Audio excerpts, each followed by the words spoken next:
Les Alpes-Maritimes font partie des départements où le virus circule très activement.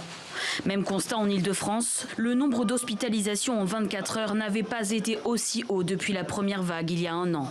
Les autorités italiennes ont découvert ce petit trésor ce week-end après des informations reçues par la Commission européenne, plus précisément par le commissaire européen Thierry Breton, qui avait des doutes sur la destination de ces millions de vaccins.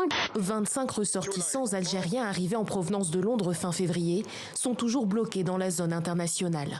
Parmi eux, des hommes seuls, des enfants et une personne âgée. L'Algérie leur refuse l'embarquement direction Alger, raison invoquée la crise sanitaire et le variant anglais. 400 mètres de long, plus de 219 000 tonnes, échouées en travers d'une des routes commerciales les plus fréquentées du monde. Le porte-conteneur Evergreen battant pavillon panaméen à destination de Rotterdam venait de franchir l'entrée sud du canal à Suez lorsqu'une rafale de vent l'a déporté.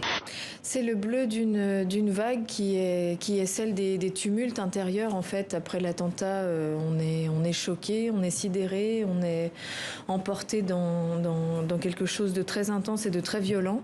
Je voulais symboliser ça, c'est un peu comme la vague d'Okusai. Je voulais une image qui puisse parler au lecteur, là où c'était difficile de partager quelque chose comme le traumatisme. C'est encore et toujours ce même schéma de domination où des entreprises, des multinationales viennent s'implanter sur les terres au détriment des populations locales et pour faire du business.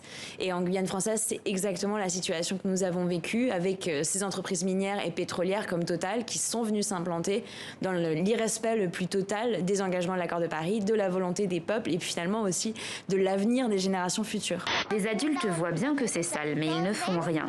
Du coup, nous, les enfants, nous devons faire changer les mentalités. Nous ne sommes pas seulement le futur, mais aussi le présent. L'oncle va violer sa nièce de 16 ans dans un coin de la maison. Il n'a pas autorité de droit ou de fait, donc ça ne sera pas forcément qualifié d'inceste.